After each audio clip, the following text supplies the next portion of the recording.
ஒரு ஏழை வாட்ச்மேன் வேலை செய்யக்கூடிய அஜித்குமார் என்று சொல்லக்கூடிய இவர் இன்றைக்கு காரணமே இல்லாம அவர் திருநாரா நிரூபிக்கப்பட்டதா, இவர் திருண்ண ஆதாரம் இருக்கு, வீடியோ ஃபுட்டேஜ் இருக்கு, கையங்கலமா பிடிக்கப்பட்டது, நகை எடுக்கப்பட்டது, ஏதாச்சும் ஒண்ணு ஆதாரம் இருக்கா? காவல்துறை எதுவுமே சமர்ப்பிக்கல. மாறாக அந்த பெண்கள் சொல்லக்கூடிய வார்த்தையை வைத்து இவரை கைது பண்ணி அழைச்சிட்டு போய் விசாரிக்கின்ற பெயர்ல அடிச்சு கொலை செஞ்சிருக்கிறீங்களே, அந்த பெண்மணி சொல்றது உண்மையா போய் இதை விசாரிச்சீங்களா நீங்க?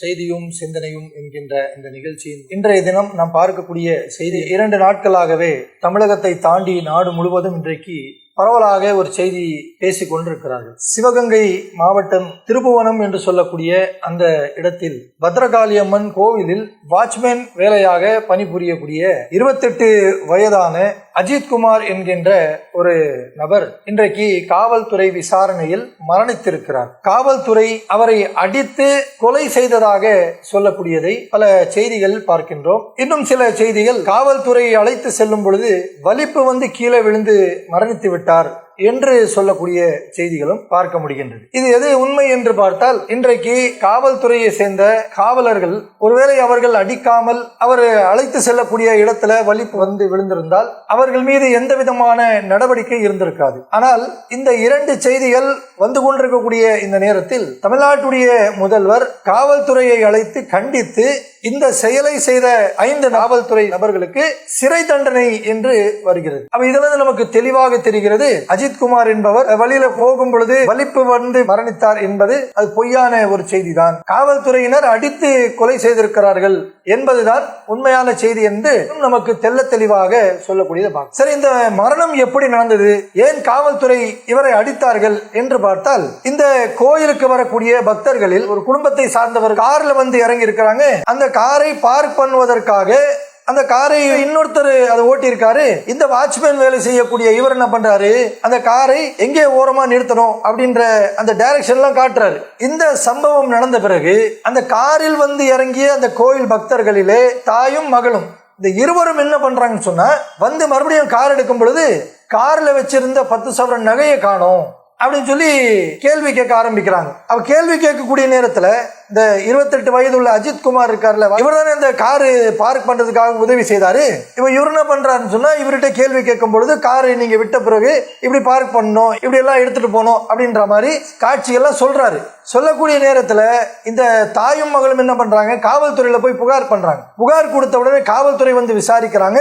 விசாரிக்கக்கூடிய அந்த நேரத்துல காவல்துறை இந்த அஜித்குமார் என்று சொல்லக்கூடிய அந்த வாட்ச்மேனை வச்சுதான் விசாரிக்கிறாங்க. அப்ப வாட்ச்மேனாக இருக்கக்கூடிய இவர் என்ன பண்றாரு, காவல்துறைக்கு ஒத்துழைப்பு தராரு. எப்படி எல்லாம் இந்த காரை பார்க் பண்ணணும், யார் கார் பார்க் பண்ண, இதெல்லாம் சொல்லப்படுது. இப்படி சொல்லப்பட்டும் இவரையும் இவருடைய தம்பியையும் கைது பண்ணி காவல்துறை கூட்டிட்டு போறாங்க. அங்க இருக்கக்கூடிய மக்களுடைய ஸ்டேட்மெண்ட் என்னன்னு சொன்னா, கூட்டிட்டு போகும் பொழுதே காவல்துறை சேர்ந்த அந்த நபர்கள் ஜீப்ல ஏத்தும் போது என்ன பண்ணிருக்காங்கன்னா அடிச்சுதான் கூட்டிட்டு போயிருக்காங்க. விசாரணை என்ற பெயரில் இவர் அஜித்குமார் என்று சொல்லக்கூடிய இந்த வாட்ச்மேனை போட்டு அடிச்சிருக்காங்க. அவருடைய தம்பியையும் அடிச்சிருக்காங்க. அவருடைய தம்பி இன்றைக்கு வாக்குமூலம் தர்றாரு, என்னையும் அடிச்சாங்க, ஆனா எனக்கு அடிச்ச அடி கம்மி தான், அடிச்சு என்ன விட்டுட்டாங்க. ஆனா எங்க அண்ணனுக்கு அடிச்ச அடி ரொம்ப அதிகமா அடிச்சாங்க. ஒரு அவுட்டர்ல இருக்க ஒரு தோப்புக்குள்ள போயிட்டு எங்க அண்ணனை போட்டு அடிச்சிட்டாங்க. அதுக்கப்புறம் என்னைய அடிச்சு அவனை நிக்க வச்சு என்னைய வச்சு அடிச்சு ஒரு 1/2 hour அதுக்கிட்ட அடிச்சாங்க.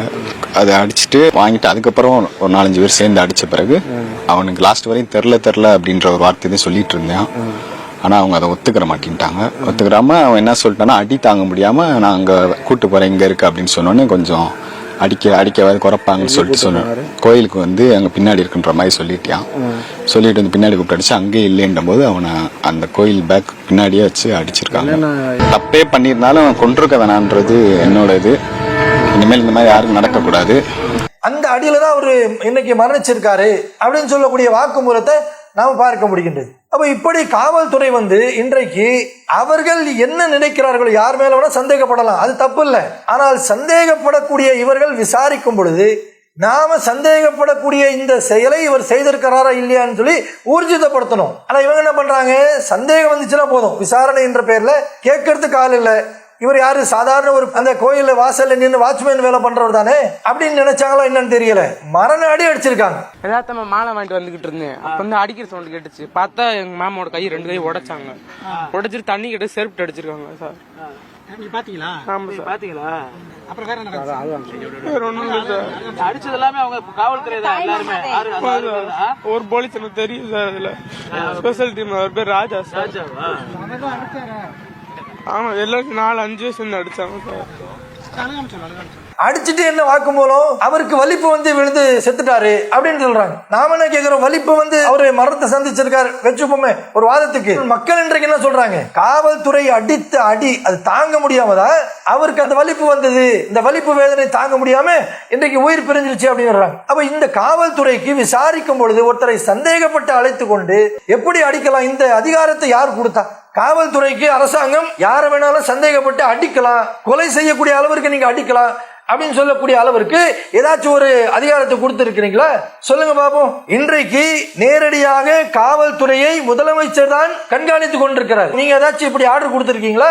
என் ஆட்சியில யாரோட நீ சந்தேகப்படுறவங்களை கூட்டிட்டு வந்து கேள்வி மேல கேள்வி கேட்டு அடி அடின்னு அடி அப்படின்னு சொல்லி ஏதாச்சும் நீங்க ஆர்டர் கொடுத்திருக்கீங்களா? அப்படி கொடுத்திருந்தா சொல்லுங்க, நாங்க அதற்கு நம்ம சில கேள்விகள் கேட்கிறோம். இதே கொரோனா காலத்துல சாத்தான்குளம் என்று சொல்லக்கூடிய பகுதியில தந்தையும் மகனும் ஒரு மளிகை கடை வைக்கக்கூடிய அவர் குறிப்பிட்ட நேரம் கொடுத்திருந்தாங்களே கொரோனா காலத்துல, இந்த நேரத்துல கடையை திறந்து இந்த நேரத்துல கடையை மூடணும்னு சொல்லி. அப்படி கொடுத்த அந்த நேரத்தை சற்று தாமதப்படுத்திட்டாங்க கடை மூடுறதுக்கு. இன்றைக்கு ஆளக்கூடிய திமுக வந்து அன்றைக்கு எதிர்கட்சியாக இருந்தாங்க. அப்படி அவர்களை அழைத்து சென்று காவல்துறையில விசாரித்தவங்க தந்தையும் மகனும் விசாரிக்கக்கூடிய அந்த நேரத்தில் காவல்துறை அடி தாங்க முடியாம அவங்க மரணிச்சாங்க. அந்த வழக்கு அன்றைக்கு எதிர்கட்சியாக இருந்த திமுக எப்படிப்பட்ட ஒரு செயலாக பார்த்தாங்க, எப்படி மக்கள் மத்தியில கொண்டு போனாங்க, இதை வன்மையாக கண்டித்தீங்களா இல்லையா?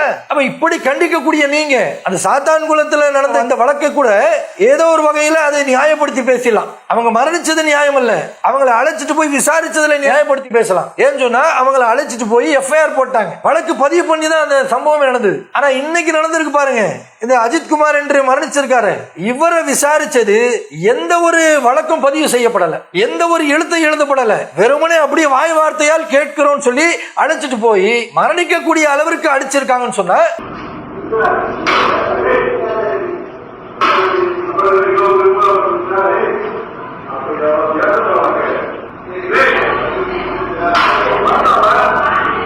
அநியாயமாக இப்படி உயிர் போகக்கூடிய இந்த செயல்களை எந்த ஒரு மக்களும் அதை ஏற்றுக்கொள்ள மாட்டாங்க. காவல்துறை அழைத்துட்டு போய் விசாரணை என்ற பெயர்ல கொலை செய்வது என்பது தொடர்ச்சியாக நம்முடைய தமிழ்நாட்டில் நடந்து கொண்டிருக்கக்கூடிய காட்சிகளை தான் நாம பார்த்துக்கிட்டு இருக்கோம். எந்த அளவிற்குன்னு சொன்னா 2021 இருந்து நமக்கு ஒரு பட்டியல் சொல்றோம் பாருங்க. 2021 நகை திருட்டு வழக்குன்னு சொல்லி சீர்காழியை சேர்ந்த 2 நபர்கள் சத்தியவானன், அப்துல் மஜீத், இந்த 2 பேரை போலீஸ் கூட்டிட்டு போறாங்க, காவல் நிலையத்தை வைத்து அவங்களை விசாரிக்கிறாங்க. அதுல விசாரணையில அடிச்சு இந்த 2 நபர்கள் சத்தியவானன் என்று சொல்லக்கூடியவர் நாட்டிலே அவர் மரணிக்கிறார். அதே 2021 பார்த்தோம் சொன்னா பரமத்தி வேலூர் என்று சொல்லக்கூடிய ஒரு பகுதியில இதே போன்று ஒரு மரணம். அதே 21 பார்த்தோம் சொன்னா ராமநாதத்துல மணிகண்டன் என்று சொல்லக்கூடிய ஒருத்தருடைய மரணம். தர்மபுரியில 2022 பிரபாகரன் என்று சொல்லக்கூடியவருடைய மரணம் இதே காவல்துறையில லாக்அப்ல. அதே 22 பார்த்தோம் சொன்னா சென்னை தலைமை செயலகம் காலனி என்று சொல்லக்கூடிய அந்த இடத்துல விக்னேஷ் என்பவர் 25 வயது உள்ள அந்த நபரும் இது போன்ற லாக்அப் மரணத்தை நம்ம பார்க்கிறோம். 22 திருவண்ணாமலையில் தங்கமணி என்று சொல்லக்கூடியவர், 22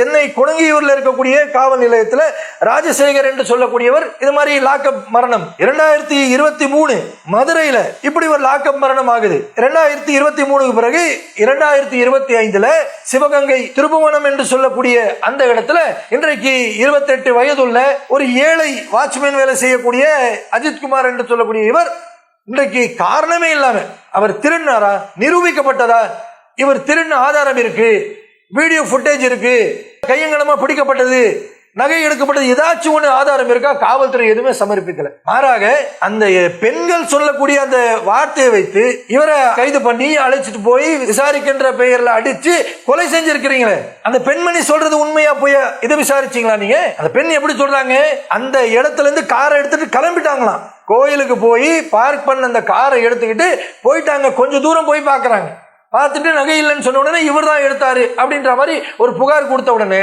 காவல்துறை அவரிடத்தில் என்ன கேள்வி கேட்டீங்க? மக்களுக்கு சொன்னீங்களா நீங்க?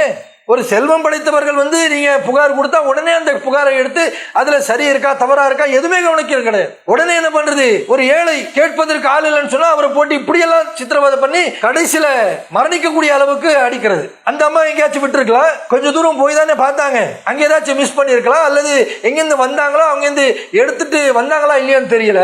இதெல்லாம் காவல்துறை விசாரிக்கணும்ல.